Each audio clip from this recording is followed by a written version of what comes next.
Hello everyone, welcome back to my channel. I hope you all are fine. I am Ahmed Abbas और आज हम शुरू करेंगे चैप्टर 2 फेडरलिज्म। आज के वीडियो में हम दो टॉपिक्स के बारे में पढ़ेंगे, what is federalism and what makes India a federal country. So let's get started.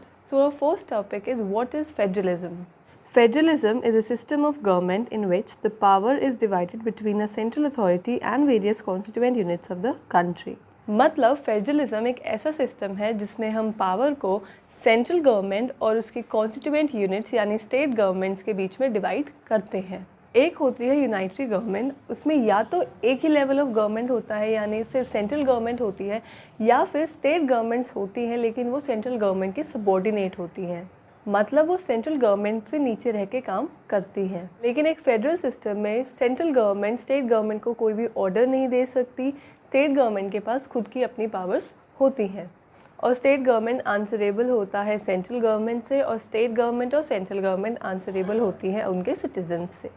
अब फेडरलिज्म के कुछ फीचर्स भी हैं। फर्स्ट फीचर है कि इसमें दो या दो से ज़्यादा लेवल्स ऑफ गवर्नमेंट होती हैं, मतलब union government, state government and the local government. Second feature है कि जो डिफरेंट लेवल्स ऑफ गवर्नमेंट है ये सेम सिटीजन्स को ही गवर्न करती है, लेकिन इनकी ज्यूरिसडिक्शंस अलग होती हैं।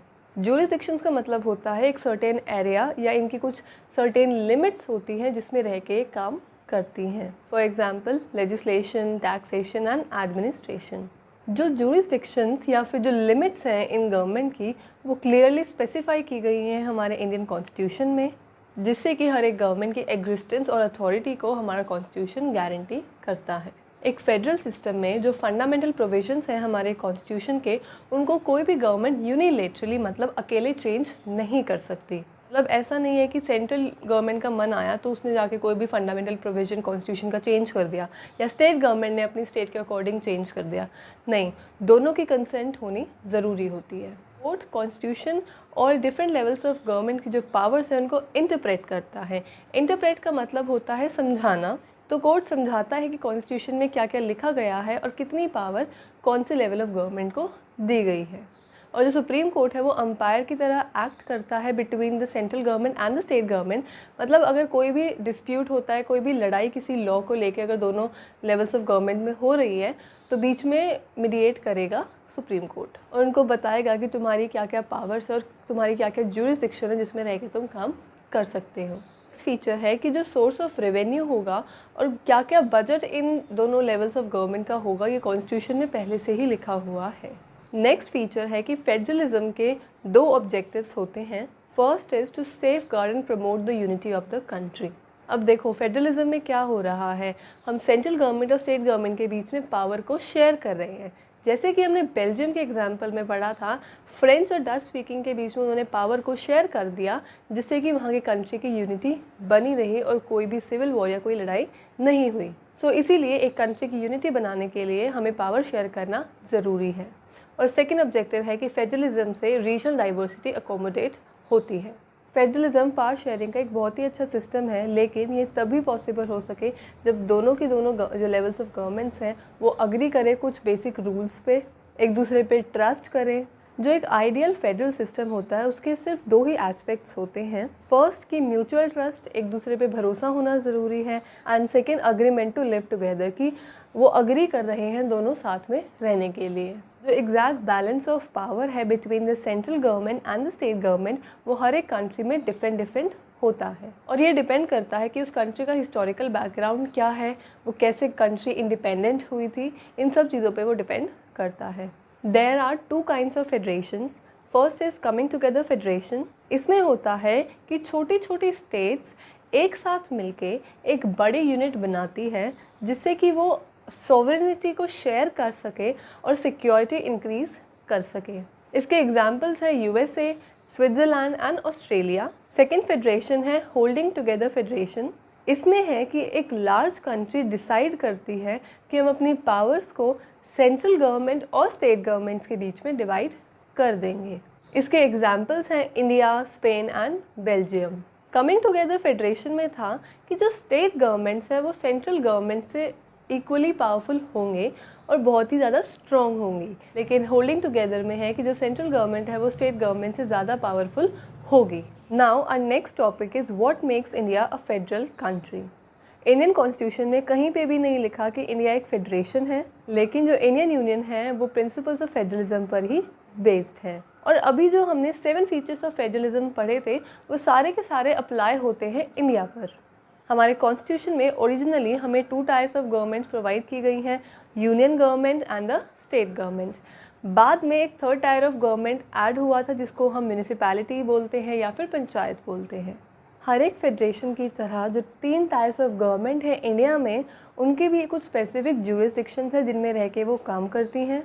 जो इंडियन कॉन्स्टिट्यूशन है उसने लेजिस्लेटिव पावर्स यानी लॉज बनाने की पावर्स जो है उनको 3 हिस्सों में बांट के यूनियन गवर्नमेंट और स्टेट गवर्नमेंट को दी हैं। इसमें 3 लिस्ट बनी है। First is union list. इसमें जो भी सब्जेक्ट्स होंगे उस पर सिर्फ यूनियन गवर्नमेंट ही काम करेगी। इसके सब्जेक्ट्स हैं defence of the country, foreign affairs, banking, communications and currency. इनको यूनियन लिस्ट में इसीलिए डाला गया है क्योंकि ये ऐसे सब्जेक्ट्स हैं जो नेशनल इंटरेस्ट के हैं। इसमें कोई ज़रूरत नहीं है कि यूनियन गवर्नमेंट अलग अलग स्टेट गवर्नमेंट से लॉज बनाने के लिए पूछे।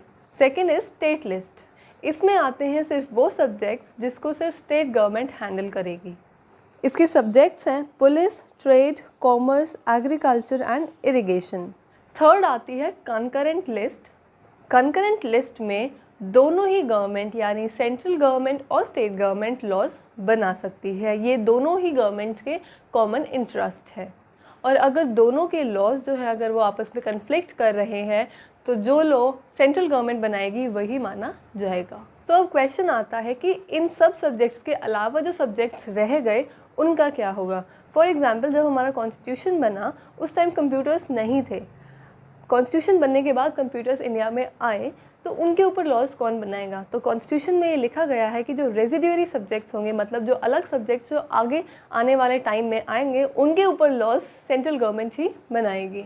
हमने फीचर्स ऑफ फेडरलिज्म में पढ़ा था कि जो मोस्ट ऑफ द फेडरेशंस होती हैं वो स्टेट गवर्नमेंट को इक्वल पावर्स नहीं देती। तो इंडिया में भी ऐसा ही है, हर एक स्टेट के पास इक्वल पावर्स नहीं है। कुछ स्पेशल केसेस में कुछ स्टेट्स को स्पेशल प्रोविजंस दिए गए हैं, जैसे कि आर्टिकल 370 में जम्मू कश्मीर को स्पेशल प्रोविज़न दिया था, वहाँ का कॉन्स्टिट्यूशन अलग था और बहुत सारे जो इंडियन कॉन्स्टिट्यूशन के जो प्रोविजंस थे वो जो पूरी इंडिया पे लागू होते थे वो कश्मीर में लागू नहीं होते थे। लेकिन आर्टिकल 370 को वहाँ से हटा दिया गया है और अब कश्मीर के पास कोई भी स्पेशल प्रोविज़न नहीं है। और इंडिया में बहुत सारी छोटी छोटी यूनिट्स भी हैं जो कि किसी और स्टेट के साथ मर्ज नहीं हो रही, लाइक चंडीगढ़, लक्षद्वीप, दिल्ली। इनको बोलते हैं हम यूनियन टेरिटरीज़ और यूनियन टेरिटरीज़ पे सेंट्रल गवर्नमेंट ही रूल करती है, स्टेट गवर्नमेंट्स का वहाँ पे कोई काम नहीं होता। लेकिन एक स्पेशल केस में क्योंकि दिल्ली हमारी कैपिटल है इसीलिए यहाँ पे स्टेट गवर्नमेंट भी है और यूनियन गवर्नमेंट भी।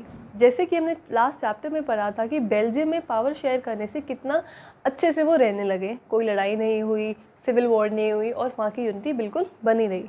तो ऐसे ही सेम वही प्रोविजंस इंडिया पे भी अप्लाई होते और इंडिया में पावर शेयरिंग बहुत ही अच्छे से चल रही है।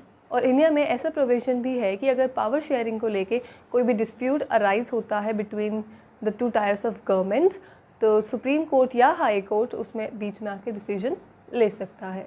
So that's it. इस वीडियो में इतना ही। नेक्स्ट वीडियो में हम पढ़ेंगे how federalism is practised and decentralisation in India. अगर आपको मेरी वीडियो अच्छी लगी so you know the drill, like, share and subscribe. Thank you and stay safe.